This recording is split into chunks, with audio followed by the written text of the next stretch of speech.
Welcome, everyone. Welcome, Senator Wyden. Thank you so much for taking the time to be with us today, for your continued advocacy on behalf of families in Lane County.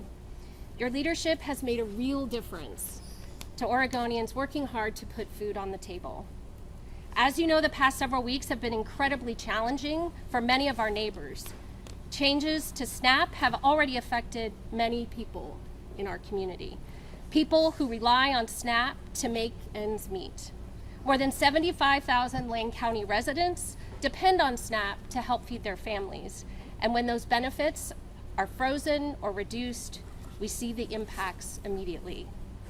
In recent weeks, pantry visits have quadrupled, with many families turning to us for help. To meet this growing demand, we've purchased several truckloads of food with more on the way.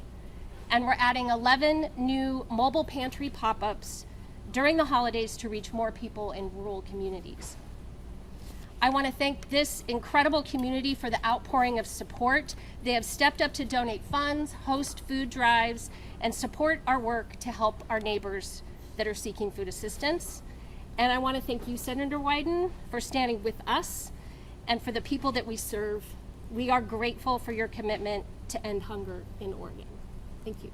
Carolyn, thank you so much.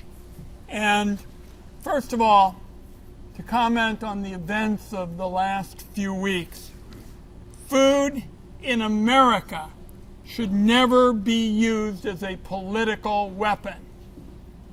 Sadly, hunger never takes a day off. So here we are to get the message out that we need everybody to step up and help. The largest SNAP cut in history passed Congress in the summer of 2025. And the first pledge I want to make is, as Oregon's senior senator, I'm going to do everything I can to reverse that damage, because we're seeing, particularly for seniors, for young people, for disabled folks, when they can't get good food, they're going to get sick. And the reality is, it may cost a little bit for the food, but the illnesses are so much more expensive, and we're better than that. So every food bank that I know of is coming up short and needs more food. And that's because the demand is so enormous. And as you saw, Carolyn was pointing out racks that she wanted filled. So the first thing I want you to know is I'm going to do everything I can after I go to get some people help me to fill those racks, because that's hugely important. So there's an enormous demand, and the people who need this food, and I'm going to really wrap up with this and take some questions. These are folks who are walking an economic tightrope in this community. Every single week, they balance the food bill against the fuel bill, against the rent bill. And in a country as rich and strong as ours, we ought to be thinking not so many tax breaks for billionaires and more help for the folks who depend on this to sustain life and to help seniors and kids and families pay for groceries and rent and have a chance to have a future. We're better than all these hungry people. We can have many more people with sufficient amounts of food. That's what I'm determined to be part of. And I just wanted to wrap up by saying, as far as I'm concerned, you guys have size 7 halos, because every single day they're out trying to help the community. So let's take some questions, and just know I'm all in, all in. Would some of you like to make some comments? No, let's take questions. Let's take some questions. Yes. Senator, I know that Governor Kotek has already said that these SNAP funds that were distributed by the state won't be impacted by the government shutdown. But I'm wondering if there are any potential repercussions that the state could be facing as a result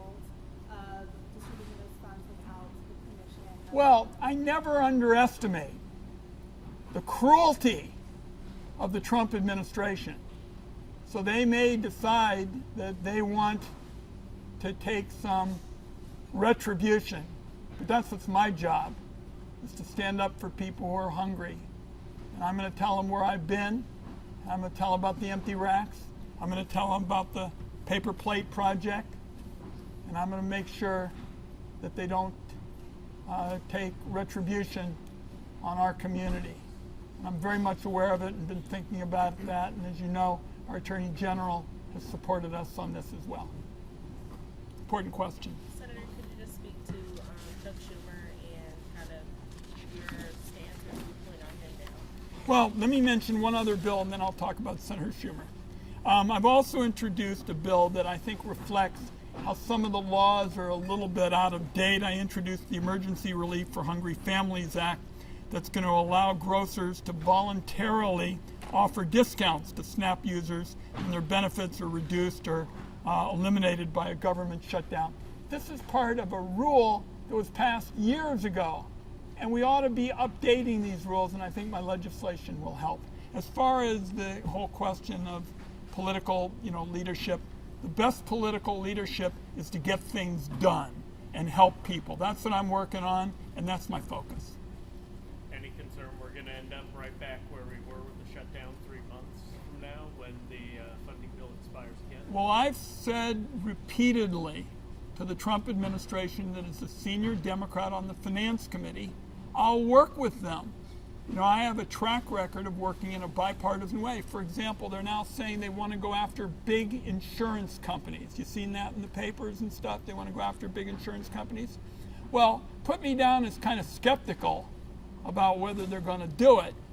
But if they will, I'll be all in fighting the big insurance companies. And I wrote the only law, and I learned about it actually in Eugene when I was director of the Gray Panthers, when we had seniors that were being sold 10, 15 policies that weren't worth the paper they were written on, and we got it changed. So I've got a track record of working with people. That's what we ought to be focused on, and that's what I'm spending my time on.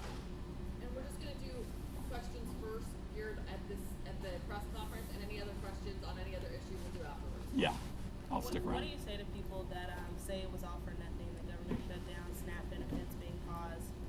Just kind of speak to that person at home. Well, I'm not going to say that somebody is essentially nothing if they have a 500% increase in their premiums. That's what's going on in this town. Not far from here, there's a couple that I met who are a little bit short of Medicare, age, and their premiums are going up 500%. That's not nothing. That's a really big something, because you can't make it in terms of paying for groceries and housing and the like, the 500% premium increase. And we're going to have a hearing in the Finance Committee, and I'll be talking about what's going on in Lane County. Caroline or Rebecca, what did the late distribution of SNAP do as far as the increased demand, people showing up to get food because they don't have those benefits? Yeah, even prior to November 1st, when we learned in late October that this was something that was on the table, our pantry partners started seeing huge numbers of visitors, people really concerned about making it through November 1st and as far afterward as they needed to during the shutdown. So we heard of big lines, folks needing to be turned away, not having enough food at pantry distributions to meet the need, which is incredibly upsetting. The other part of this that is so harmful is all of these cutbacks really hurt local grocery stores. Yes. And really hurt jobs in Lane County. So that's another part of the reason I'm trying to get more flexibility for those grocers and ways in which they can keep their doors open and pay their employees and make sure there's food for hungry people. Caroline and Rebecca, what have you guys sort of learned in this process and kind of what's to come? What efforts will be either taken back because of the low drop in demand you guys could see, or just speak a little bit about that? Well, we have continued to see the rise in demand for many, many months, even prior to this, because of the high cost of goods and services. So we don't anticipate that the demand is going to go down anytime soon. And anything you guys learned from this process as far as gearing up for always astounding how generous the community is, and so that's what sort of makes it possible to keep going, both emotionally and logistically. So having the support of our community, people turning out so generously at whatever level is generous for them, whether it's a couple cans or a big financial donation to help us close a gap, it's also incredible. Only other point is it's time for elected officials to honor their promises. All through 2024 in the election, they said they were going to work on affordability. You all remember that, and they stood in grocery stores and the like. And then after the election, a lot of people got interested in other things, like tax breaks for billionaires. I'm telling everybody it's time to step up and honor your promises, and that's why I'm here today focused on getting more food for hungry people, because that's the big affordability issue. That's one of the biggest things that they can't afford it. Anybody have any others? I'll take a quick one, then I guess we're gonna sit down and do some plotting and stuff, right? Good. On another topic here, I wonder if you have any reaction or heard anything beyond what folks here know about what's going on in Newport. Yeah, I do, and I have very strong feelings about it. We put together a delegation letter yesterday making it clear we are going to fight this every step of the way. Newport is a wonderful community, a proud community. I am, on my watch, not going to see those young kids in a fishing and tourism town walk by the aquarium and see a detention facility.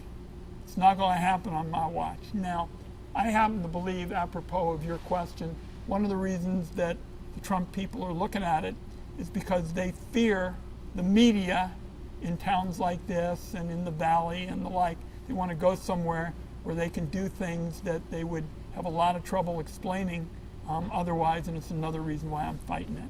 I'm going to also have a town meeting for those who are interested in about a week in Newport. Thank you for asking the question. It's a very big priority for me and the delegation. And the community had a town meeting yesterday and was not exactly subtle about their opposition to it too.